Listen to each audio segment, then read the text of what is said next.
तो आधा मर्ज मरीज का अपनी बातों से ठीक कर देता है, औषधि की जरूरत नहीं पड़ती, है ना।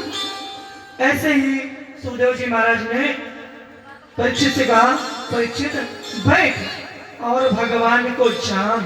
भगवान क्या है, भगवान क्या है यह तू जान। जब तक तू भगवान को नहीं जानेगा तब तक तू भव से पार नहीं हो। सुखदेव जी महाराज गदगद हो गए। अरे परीक्षित, लोक हित के लिए, जन कल्याण के लिए तूने प्रश्न किया है, इतना बड़ा प्यारा प्रश्न तूने किया। ये अभागा जीव मोह ग्रसित है, अपने बारे में इसे सोचने का समय नहीं है। पुत्र, पत्नी, भाई, बंधु, बेटी, घर, मकान को सोचता रहता है, कैसे इसका उद्धार होगा। तूने यह प्रश्न किया है, मैं जरूर तुझे इस प्रश्न का उत्तर दूंगा। बल आते नहीं बचे प्रश्न। दूसरों के बारे में जिंदगी भर कमा कमा कर दिया और अब फुर्सत नहीं है, दिन भर पैसा कमाना, परिवार का पेट भरना है। इससे अच्छा परिचित तुम आज शरण में आए हो, आज ही तुम्हें। ऐसा कहकर महाराज सुखदेव ने कहा, परीक्षित तुलसीदास जी ने लिखा है, जाने बिनु न होई प्रतीति,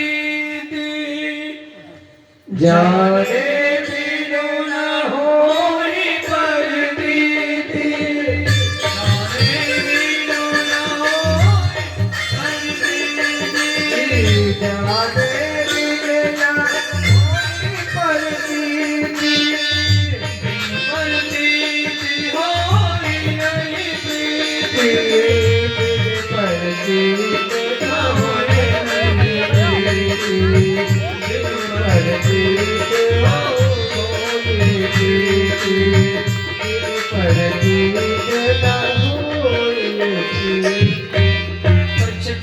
जब तक तुम जानोगे नहीं भगवान क्या है, कैसे हैं, तो तू कैसे उद्धार और भजन में।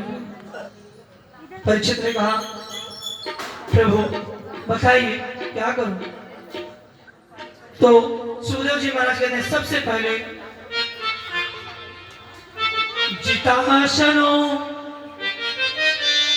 जित संगसो जित संगो जितेन्द्रिया स्थूले भगवतो रूपे मान्य संज्ञारेदि। सबसे पहले तुम्हें भगवान के रूप माधुरी को चाहिए। भगवान के रूप माधुरी का जब तुम दर्शन करोगे तो ऑटोमेटिक तुम्हारा कल्याण हो। वो कैसे जानोगे? जितासनो, आसन को जीतना। हम आए, बैठे, 2 मिनट नहीं हुआ, डोलने लगे, आसन बदलना। जितासन, एक आसन पर बैठो। जित श्वासों, श्वासों को जपो।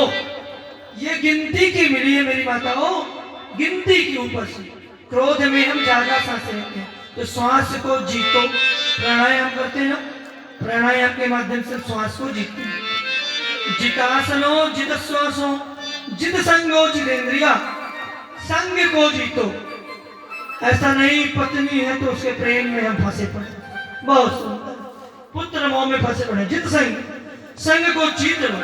है मेरा है तो आएगा, नहीं है तो कितनी कोशिश करें जाए, छोड़ दो।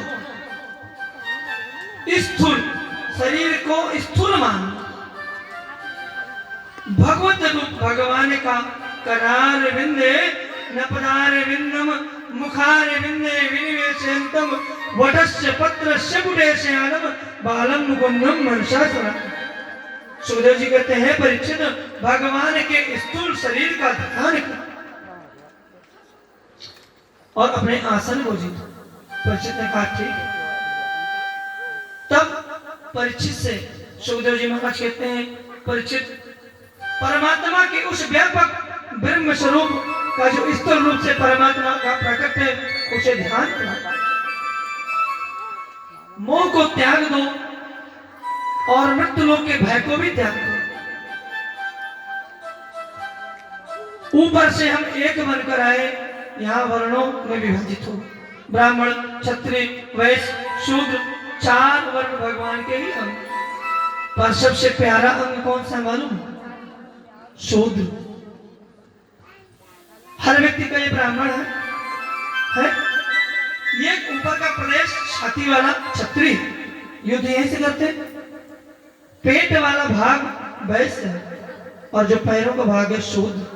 हम किसे प्रणाम करते हैं? कोई घर में आए तो सर को प्रणाम करता, कोई नहीं करता, शूद्र को प्रणाम करते हैं। तो सबसे अच्छा कौन है? शूद्र। भगवान ने कहा सुखदेव जी ने कि उनका ध्यान करो। परिचित उस परमात्मा ने जगत में तुम्हें जन्म दिया, जीव को भोजन दिया, सारा प्रबंध किया, फिर भी हम लगे रहते हैं। आज नहीं कमाएंगे और क्या खाएंगे? भगवान भूखा जगाता है, सुलाता नहीं। मुट्ठी बांध के आए थे, जाएंगे हाथ पसार, किसकी चिंता करें? एक महात्मा थे, एक कथा को सुनाते हैं। संतों की सारी धरती भरी पड़ी है और लंबी लंबी भुजाएं हैं। ये महात्माओं की तकिया है, भगवान की जो लंबी लंबी भुजाएं हैं वो तकिया। जो वृक्ष है वो शरीर, उसे कपड़े बनाए जाते हैं। वृक्षों ने भी भोजन देना बंद नहीं किया। एक महात्मा जंगल में बैठे थे, बोले मैं आज देखता हूँ कि लोग कहते हैं करो मैं ना करो फिर भगवान खिलाएं, तो आज मैं बैठा हूँ भगवान मुझे हलवा पूरी खिलाएं, मैं जानू। संत जी ने कहा आज मैं वन में बैठा हूँ और आज मुझे भगवान हलवा पूरी रामदेव बाबा खिलाए तो मैं जानू। संत जी बैठे रहे, इतने में एक पथिक गुजरा और उसका टिफिन गिर गया महात्मा के बगल। पथिक तो चला गया। थोड़ी देर बाद चोरों की टोली आई, डकैतों की। बाबा बैठा है, बाबा के बगल में टिफिन है, भूखे थे, टिफिन भूखा था। बोले खोलो क्या है? बोले इसमें तो 56 भोग भर। चोरों सरदार ने कहा रुक जाओ। सरदार ने कहा रुको, ये इसकी चाल है बाबा की, इसने जहर मिलाया, हमें खिला के मार देगा तो सब लेके चला जाएगा। बोले ये बाबा की चाल है, रुको, खाना नहीं, कोई भी नहीं खाएगा। सरदार ने कहा चोर चुपचाप खड़े। बोले बाबा उठ, उठ। बाबा जी उठे, भैया क्या है? बोले टिफिन दे रहा। बोले नहीं मेरा नहीं। बोले झूठ बोलता है, 2 थप्पड़ और दिए चोरों ने, झूठ बोलता है।